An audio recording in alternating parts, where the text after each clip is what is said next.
এখানে ভারত যদি শেখ হাসিনার জন্য শক্তি প্রয়োগ করতে চায়, তাহলে ভারতকে বাধা দেওয়ার মতো শক্তি এখানে কারো নেই। কোনো গ্লোবাল শক্তি তাকে বাধা দিতে পারবে না। এবং তারা যদি এই কাজটি করে, তাহলে রাশিয়াও তাদেরকে সমর্থন দেবে। আমেরিকা দূর থেকে হম্বিতম্বি করবে, কিন্তু মনে মনে খুশি হয়ে যাবে, এবং এটি ভারতের জন্য খুব বেশি দরকার। তার ১ নম্বর আশার বাণী। ২ নম্বর হলো যে এই সময়ের মধ্যে গত ৭ মাসে তিনি প্রমাণ করতে পেরেছেন যে তার চেয়ে বিশ্বস্ত বন্ধু ভারতের নেই। এবং ডক্টর মোহাম্মদ ইউনূস, জামায়াত ইসলামী কিংবা বিএনপি অথবা এই যে ছাত্রদের যে সংগঠন, এদের কারোর সঙ্গে এখন পর্যন্ত ভারতের ন্যূনতম বন্ধুত্বপূর্ণ সম্পর্ক তো দূরের কথা, স্বাভাবিক যোগাযোগটি পর্যন্ত এখন পর্যন্ত হয়নি। এবং ভারত কোনো অবস্থাতেই বিএনপিকে এবং জামাতকে আস্থায় নিতে পারছে না। তারা এখনো পর্যন্ত বিকল্প হিসেবে আওয়ামী লীগের কথাই চিন্তা করছে। এখন শেখ হাসিনা বিহীন বা শেখ হাসিনা সহ এটি পরের বিষয়। তারা এখনো পর্যন্ত আওয়ামী লীগের ব্যাপারে যে দৃঢ়তা তারা দেখাচ্ছে, এবং নির্বাচনে আওয়ামী লীগ বিহীন নির্বাচন হবে না, এই ব্যাপারে তারা যে চাপ প্রয়োগ করছে বিভিন্ন অ্যাঙ্গেল থেকে, এটি শেখ হাসিনার জন্য দ্বিতীয় সফলতার কথা। তৃতীয়ত হলো বর্তমান সরকারের ব্যর্থতা। বর্তমান সরকারের সীমাহীন ব্যর্থতা তাকে উল্লসিত করছে, তাকে আশান্বিত করছে, এবং তাকে ফিরে আসার জন্য স্বপ্ন দেখাচ্ছে। ৪ নম্বরে যেটি রয়েছে সেটি হলো তার উন্নয়ন কর্মকাণ্ড। এখন দিন যত যাচ্ছে মানুষ তার এই উন্নয়ন কর্মকাণ্ডের কথা স্মরণ করছে।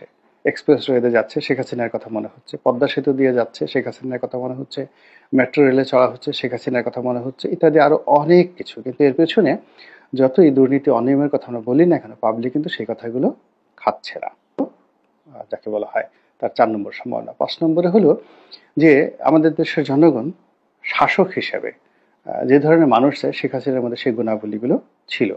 এবং এই যে শেখ হাসিনার দৃঢ়তা এবং তার জিদ, তার কাজ করার ক্ষমতা, তার দ্রুত সিদ্ধান্ত গ্রহণ করার ক্ষমতা, ক্ষতি করার ক্ষমতা, উপকার করার ক্ষমতা। তিনি যদি বলতেন যে আজকে আমি অমুক জায়গাতে একটা গ্রাম তৈরি করে দেবো, ২৪ ঘন্টার মধ্যে তিনি সেই গ্রাম, ডিসিএসপির সব দৌলতে ২৪ ঘন্টার মধ্যে বাস্তুহারাদের জন্য একটা গ্রাম তৈরি হয়ে যেত। তিনি রাজনীতিতে সারপ্রাইজ দিতে ভালোবাসেন। এই জিনিসগুলো মানুষজন খুব পছন্দ করে।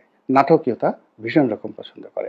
হলো তার যে সঙ্গী সাথী তিনি তৈরি করে ফেলেছিলেন ব্যবসা বাণিজ্য, শিল্প, সাহিত্যে, এরা সবাই এই গত ৭ মাসে সিমেন্টেড হয়ে গেছে।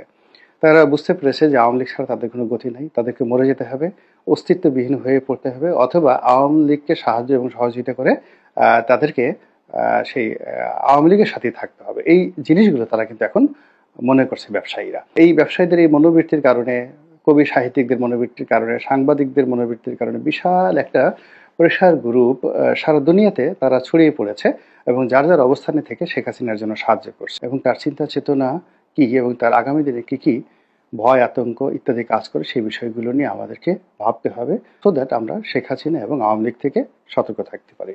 আমি প্রথমে যেটা বলতে চাই যে শেখ হাসিনার ৭টি ভয়।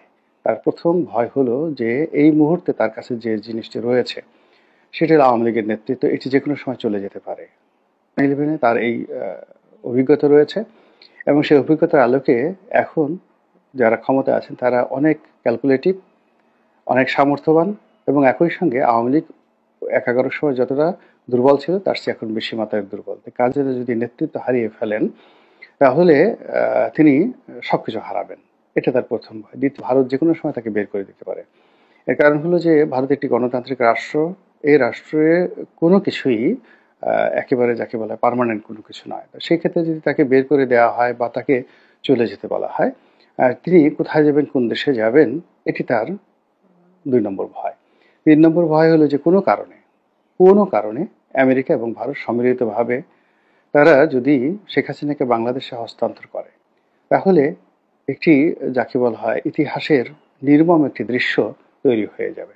অনেকে হয়তো স্বপ্ন দেখছেন যে শেখ হাসিনা বাংলাদেশে এলে এটা হবে, ওটা হবে, হ্যাং প্যাং ট্যাং হবে। আসলে কিছুই হবে না। এই কারণ হলো রাষ্ট্র ক্ষমতা এতটা শক্তিশালী। আপনারা দেখেছেন যে সাইদি সাহেব যখন মারা গেলেন, তার লাশের কাছে মানুষ যেতে পারেনি, কবরের কাছে কাউকে যেতে দেওয়া হয়নি, তার ছেলে সন্তানদেরকে দেওয়া হয়নি। এমনকি গোলাম আজমকে যেদিন গ্রেপ্তার করা হয়, লক্ষ লক্ষ মানুষ দাঁড়িয়ে কেঁদেছে।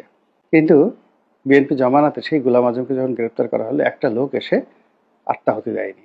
বেগম খালেদা জিয়াকে যেদিন গ্রেপ্তার করা হলো, বালির ট্রাক যেদিন তার বাড়ির সামনে স্থাপন করা হলো, কিছুই হয়নি। কাজেই যদি শেখ হাসিনাকে ভারত পাঠিয়ে দেয় এবং বাংলাদেশে আনা হয়, নীরবে নিভৃতে তাকে কোর্ট কাছারিতে হেনস্থা হতে হবে, অপমানিত হতে হবে, লাঞ্ছিত হতে হবে। এটা হলো তার নম্বর ভয়।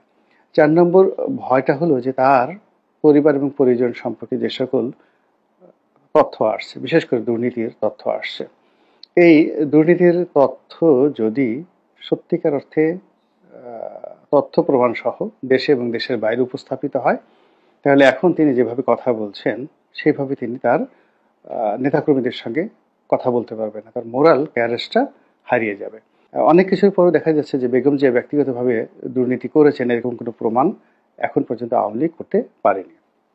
তো সেই দিক থেকে যদি শেখ হাসিনার ব্যক্তিগত দুর্নীতি প্রমাণিত হয়ে যায়, তাহলে তার আর মুখ দেখানোর কোনো জায়গা থাকবে না। আওয়াজের পুতুলের সংসার ভেঙে গেছে, জয়েরও সংসার ভেঙে গেছে, এবং এই অবস্থাতে সবকিছু এলোমেলোর মধ্যে এই দুটো সন্তান যে কোনো মায়ের জন্যই একটা লায়াবিলিটিস। এর কারণ হলো পুতুলও যেই পর্যায়ে আছে সেই পর্যায়ে মূলত তার মায়ের কারণে।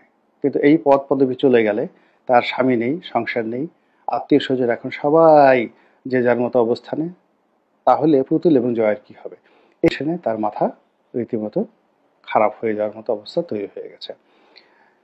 সবচেয়ে বড় যে বিষয়টি সেটি হলো তার ভালোবাসার যে জায়গা, সেটি হলো তার বাবাকে নিয়ে। তো তার এই যে বাবাকে নিয়ে তার যে ভালোবাসা, এখন তার বাবাকে নিয়ে যেভাবে গালাগাল হচ্ছে এবং আওয়ামী লীগ রাজনীতির কারণে যেভাবে বঙ্গবন্ধুকে কলুষিত এবং কলঙ্কিত করার চেষ্টা করছে, কিছুটা হলেও না, এটি তাকে ভীষণ রকমভাবে এক ধরনের গ্লানির মধ্যে তাকে ফেলে দিয়েছে। অবশ্যই অনুশোচনা হচ্ছে যে আমি যা কিছু করতাম নিজের নামে করতাম, কেন আমার বাবাকে আমি টানতে গিয়েছিলাম, বা কেন আমার কারণে আমার বাবার এই দুরবস্থা হলো। ফলে এখানে প্রতিশোধ নেওয়ার মতো বয়স বা সময় তার নেই, ফলে তিনি এখানে আত্মগ্লানিতে তিনি প্রতি মুহূর্তে ক্ষতবিক্ষত হচ্ছেন।